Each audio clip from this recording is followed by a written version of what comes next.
Estamos con el Padre Carlos Roseli Almeida, párroco de Nuestro Señor la Divina Misericordia de Surco y doctor en Sagrada Teología por la Universidad de Navarra de España, con su tesis Escatología Ortodoxa. Hoy vamos a hablar sobre los mandamientos. Padre, ¿qué son los mandamientos de la ley de Dios? Los mandamientos son regalos que Dios nos ha dado, donde nos muestra el camino que debemos seguir para ser felices. Los mandamientos están en la voluntad de Dios. Dios quiere que vivamos los mandamientos, que vivamos en su santa ley. Ahí está nuestra felicidad. ¿Tenemos obligación de cumplir los mandamientos? Hay obligación de cumplir los mandamientos, pero la palabra obligación se convierte en una expresión de amor cuando nosotros nos damos cuenta que Dios quiere lo mejor para cada uno de nosotros. Por eso, mejor que decir hay obligación de vivir los 10 mandamientos, habría que decir necesito vivir los 10 mandamientos porque necesito vivir con Dios. ¿Cuáles son los principales pecados contra la fe en Dios? Tenemos la desconfianza, la duda, la falta de abandono en Dios. También es una falta de fe la superstición, acudir a brujos, hechiceros, adivinos. La fe implica una entrega 100% a Dios. ¿Cuáles son los principales pecados contra la confianza en Dios? Cuando nosotros, ya lo he dicho, en vez de acudir a Dios, vamos al brujo, al hechicero, al adivino, leemos el horóscopo, no le hacemos caso a Dios y preferimos seguir, por ejemplo, las ideologías. ¿Cuáles son los principales pecados contra el amor a Dios? El pecado siempre es un atentado contra la caridad, contra el amor a Dios y al prójimo. Todo pecado es un atentado contra la caridad. Pero hay pecados especialmente graves que atentan contra la caridad. Por ejemplo, el odio a Dios, que es un pecado que lo tienen, por ejemplo, algunas sectas satánicas, o todas, mejor dicho. También muchas ideologías tienen ese odio a Dios porque quieren reemplazar a Dios, al Dios vivo y verdadero, por su ideología. ¿El culto a imágenes sagradas va contra el primer mandamiento? De ninguna manera, al contrario. Tenemos que reconocer la validez de las imágenes sagradas porque son representaciones de Jesús, representaciones de la Virgen, representaciones de los santos. Nos ayudan a rezar, nos ayudan a tener presencia de Dios. ¿Es lícito poner el nombre de Dios en vano? Mira, los mandamientos hay que vivirlos todos. Primer mandamiento, amar a Dios sobre todas las cosas. Segundo mandamiento, no tomar el nombre de Dios en vano. Hay que respetar el nombre de Dios. El nombre de Dios es santo. Dios es el 3 veces santo. Hay que alabar el nombre de Dios. ¿Cuál es el sentido de santificar las fiestas? Participar los domingos y días de precepto de la Santa Misa. La misa es lo máximo. La misa es el culto con mayúsculas. Y no hay excusas para no ir a misa pudiendo ir. Si podemos ir, hay que ir a la Santa Misa los domingos y días de precepto. ¿Qué significa el día de precepto? Precepto es obligación, y como he dicho, la obligación se convierte en necesidad. Yo necesito de la misa, necesito alimentarme de la palabra de Dios, sobre todo necesito alimentarme del pan eucarístico, del cuerpo y la sangre de Cristo. ¿Qué significa la palabra precepto? Ya lo has dicho, doctor, precepto es obligación. ¿Cuáles son los días de precepto más importantes? A ver, vamos a recordar.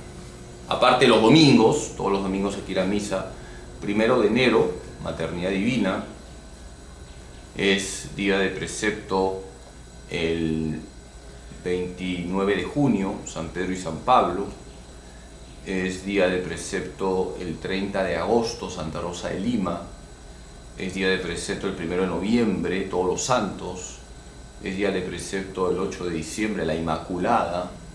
Es día de precepto 25 de diciembre, la Navidad. ¿La institución del domingo es también un bien social?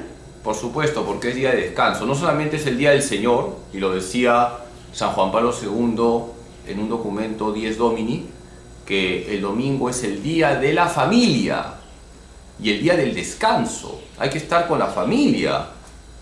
Misa y estar con la familia. Nada de fulbito y fulbazo. ¿Qué tan importantes son los santorales y cómo decide el Vaticano, la Santa Sede, la Iglesia Católica, qué santo poner en cada fecha? Bueno, se calcula más o menos la fecha en que murió el santo, porque el nacimiento de un santo para el cielo es su muerte, sobre todo el caso de los mártires. Entonces, esa es una de las fuentes para colocar las celebraciones de los santos a lo largo del año. ¿Por qué debemos honrar y respetar a nuestros padres? Porque nuestros padres han colaborado con Dios en darnos la vida, nuestros padres han sido aquellos que nos han acompañado en los primeros años de nuestra vida, y por eso el cuarto mandamiento siempre obliga.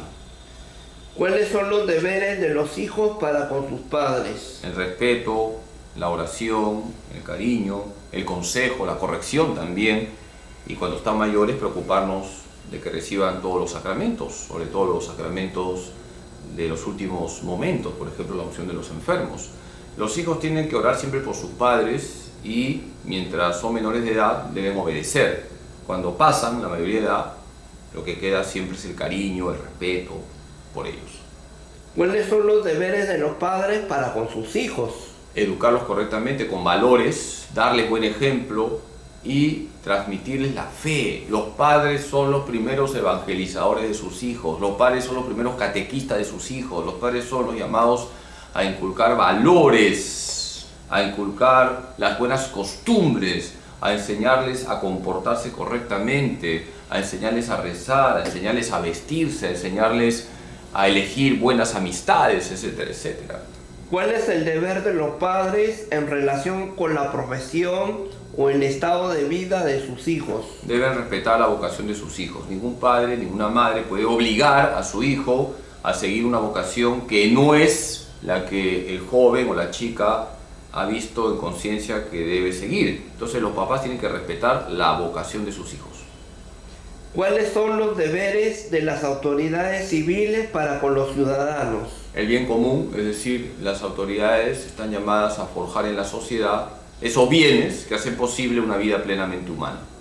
¿Cuáles son los deberes de los ciudadanos para con las autoridades civiles? Los ciudadanos tienen que colaborar con las autoridades, porque todo no lo pueden hacer las autoridades. Tienen que ser responsables también los ciudadanos, ser personas de bien, ser obedientes a las leyes que son correctas, repito, leyes correctas, no leyes inmorales, y de esa manera todos en la sociedad contribuyen al bien común. Pero ¿cómo se puede respetar a una autoridad civil que da leyes con nombre propio? Las leyes honestas, las leyes correctas se respetan, pero leyes inmorales no. Por ejemplo, una ley que favorece el aborto no se respeta, una ley que favorece la ideología de género no se respeta. Y una ley de una autoridad civil que quiere perjudicar a un hombre, a un ciudadano en específico. Tampoco, es una ley perversa. ¿En qué consiste esa perversidad? En que es una ley con nombre propio porque se ha hecho o para beneficiar a una persona, a un grupo, un monopolio, o para hacer daño a alguien o un grupo. ¿Por qué no puede matar un hombre a otro hombre? Porque la vida es sagrada, la vida es un don de Dios. Dios es el autor de la vida. La vida hay que respetarla desde el primer instante de su concepción hasta la muerte natural. Pero, ¿qué pasa con los que matan a un hombre en defensa propia? Entonces ya no se está matando, dice la teología moral, eso se llama defensa propia, deja de ser asesinato. Ya no es un asesinato, es una defensa de tu vida. Y estás defendiendo tu vida o la de tu familia o la de la sociedad ante un agresor, ante un delincuente. ¿Qué pasa cuando matas a un hombre cuando la tierra es de nadie y no hay justicia? Creo que tú ya te has respondido con esa pregunta. No se puede matar a nadie y menos en condiciones de injusticia. Lo que está permitido es la defensa propia. ¿Desde dónde es sagrada la vida humana? Desde el primer instante de su concepción. En el momento de la concepción, ahí hay una persona humana. No es el tumor de la chica, no es el grano de una chica, no es un órgano de una chica. Es una persona humana que tiene un código genético, tiene un ADN propio, tiene una autonomía genética.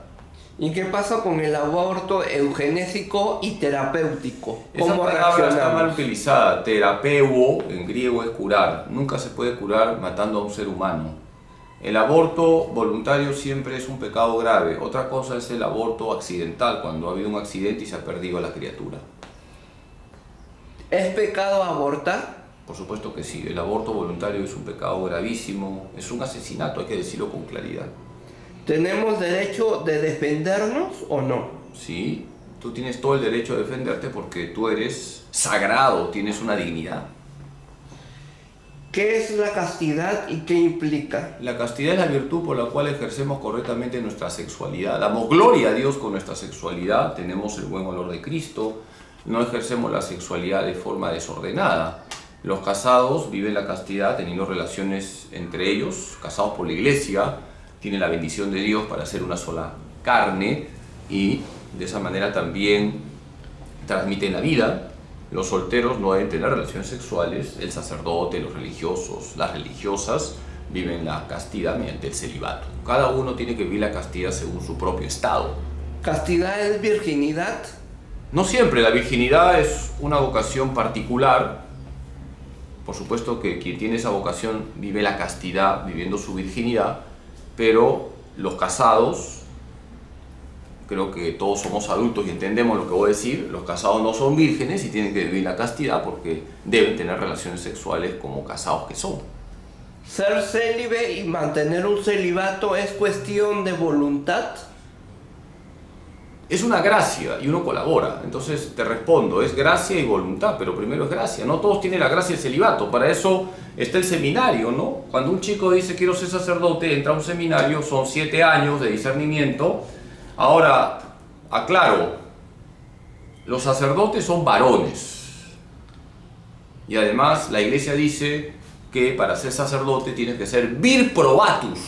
A ver, repite. Vir probatus. A ver, ¿qué significa vir probatus? No sé, pues usted es el especialista. Te estoy preguntando para ver si sabes, doctor. No sé. Vir significa varón, probatus, probado. ¿Qué significa vir probatus? Vir probatus, varón probado. Entonces, para ser sacerdote tiene que ser vir probatus, es decir, varón probado. No está permitido que entre a un seminario aquel que tiene tendencias homosexuales. Entonces, el sacerdote varón, a todo varón le gustan las mujeres, pero el sacerdote tiene el don del celibato y por un amor superior, que es Jesucristo, él sublima todo tipo de amores y por eso el sacerdote se ha desposado con la iglesia esposa. ¿Cuáles son las principales ofensas a la castidad? Bueno, las digo brevemente, ¿no? Porque este tema de repente ya lo hemos visto, creo, en alguna charla. La masturbación, la pornografía, el adulterio, la fornicación, las relaciones homosexuales, todo el tema de lo que significan los actos impuros, todo lo que significa el doble sentido, la grosería, la indecencia, la falta de pudor, etc. ¿A qué está ordenada la sexualidad humana? Al verdadero amor. La sexualidad se ordena al fin de la persona humana y la persona humana está creada para amar a Dios y a los demás. ¿Es lícito el control de natalidad? A ver, uno de los fines del matrimonio es la transmisión de la vida. Entonces los esposos tienen que ser generosos en la transmisión de la vida. Y cuando ven que ya tienen los hijos suficientes, ya no pueden mantener más hijos por cuestiones de salud, por cuestiones de economía, la iglesia permite los métodos naturales, donde se respeta la ley que ha puesto Dios sobre todo el cuerpo de la mujer.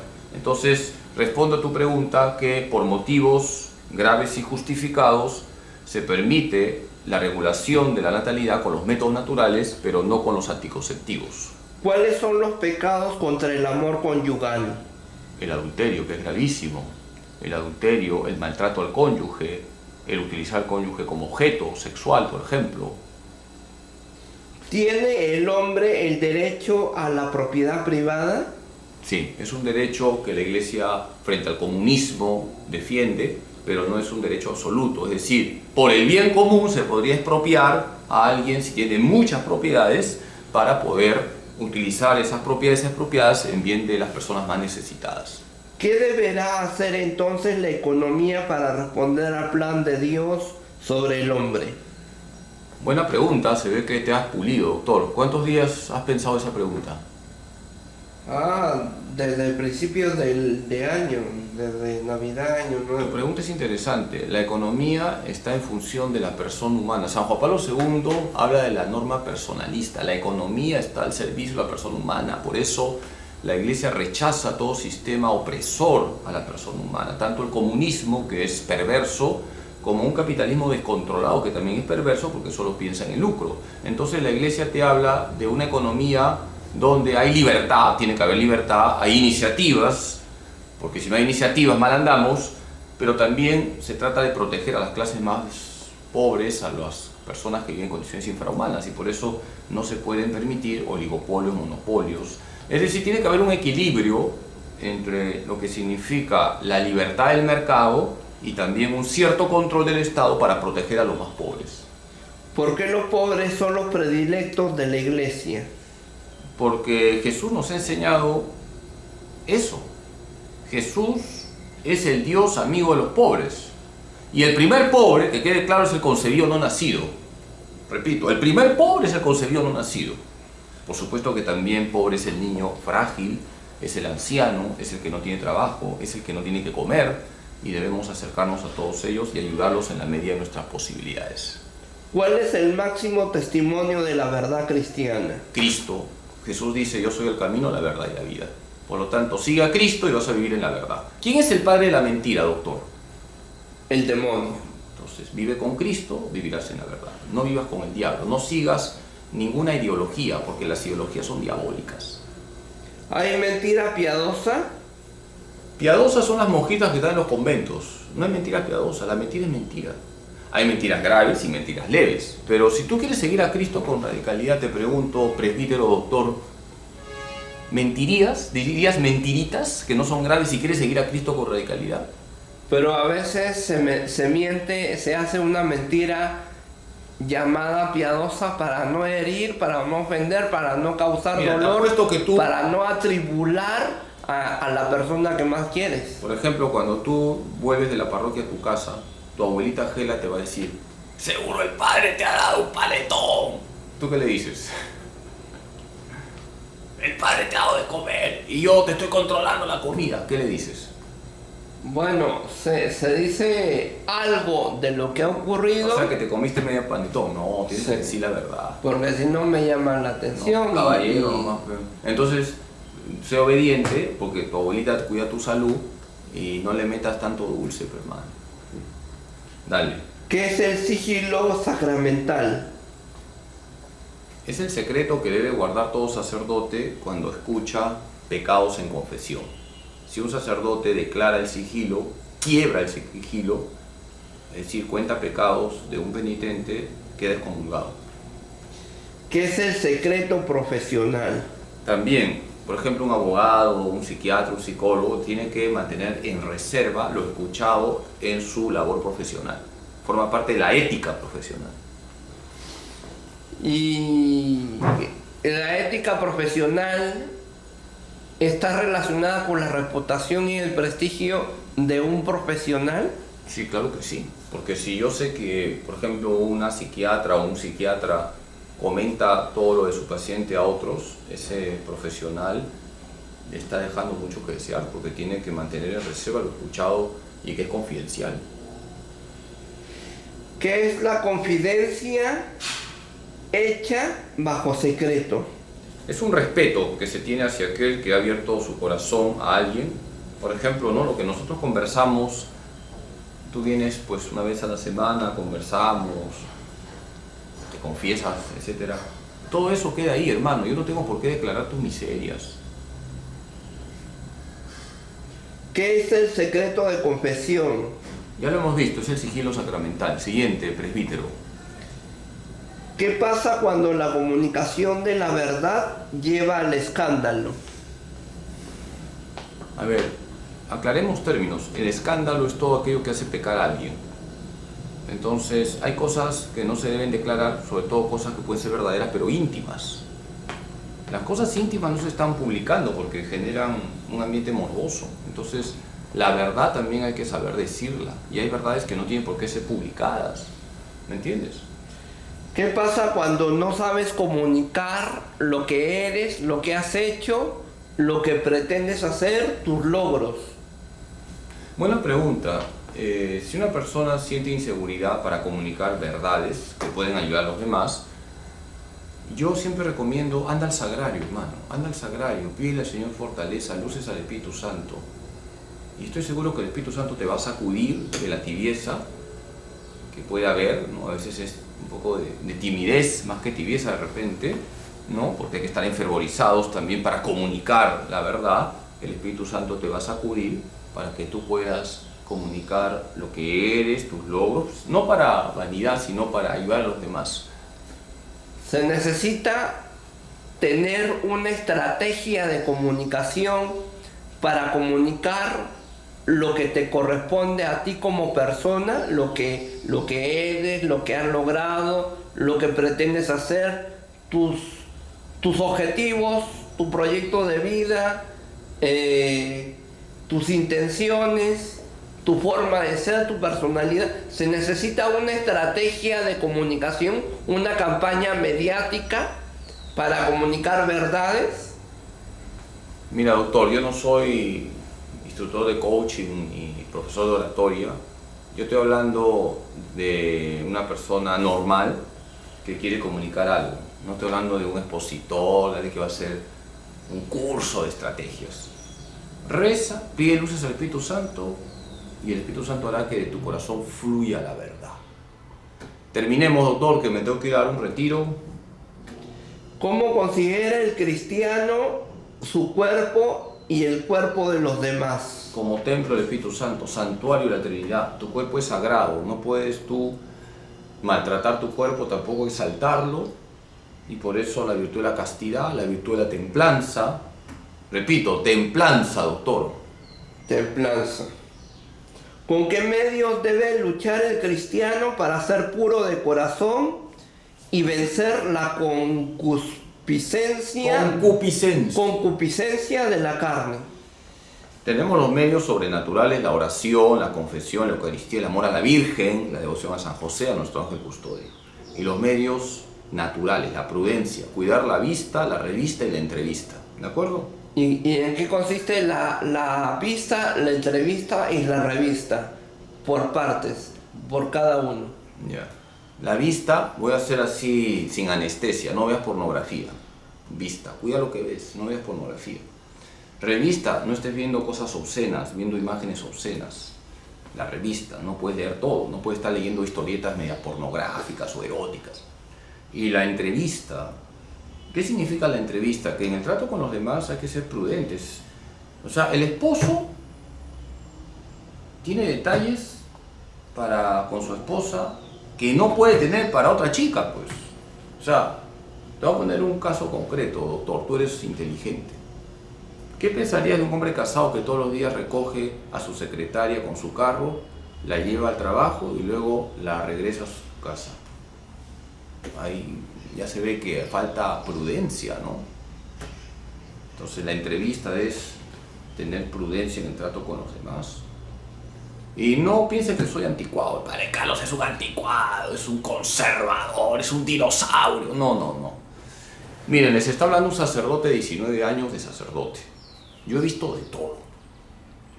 Y un buen porcentaje de caídas en el tema de la pureza es por imprudencia. También tengo que decirlo, amigos sacerdotes, por imprudentes, buenos sacerdotes por imprudentes, luego han tenido que lamentarse toda su vida.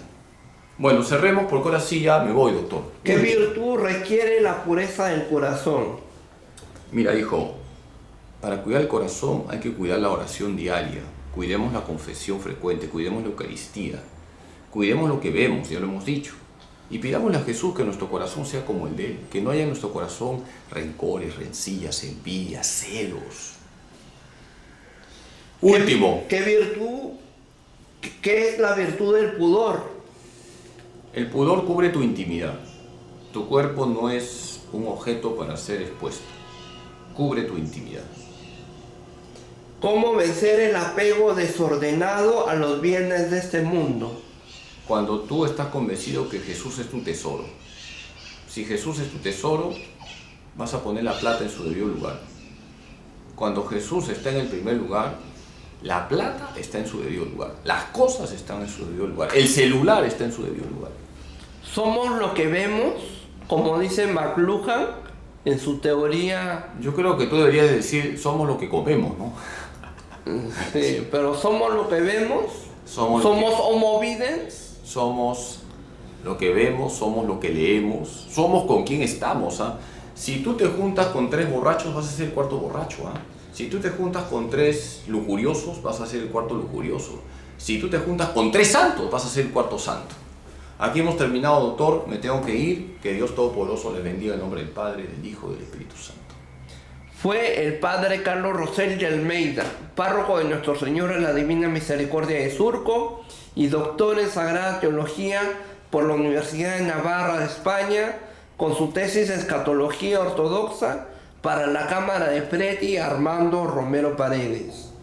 No se pierda el correo mariano, su boletín informativo de la Arquidiócesis de Lima a cargo de Monseñor José Ignacio Alemán y Grau. Ya, doctor. También no se pierdan los programas radiales del padre Carlos Rosell de Almeida, confirmando nuestra fe los martes a las 10 de la mañana por Radio María Perú y los domingos el programa Hoy es el Día del Señor a las 9:30 de la mañana por Radio María Perú. Lo puedes sintonizar en cualquier aparato, dispositivo de audio, de sonido, en una página web, en Radio María Perú, y lo puedes sintonizar en el fanpage, en la página de Facebook de Radio María Perú, esa página de Facebook, ese fanpage con la Virgen en tonos turquesas, pasteles y celestes.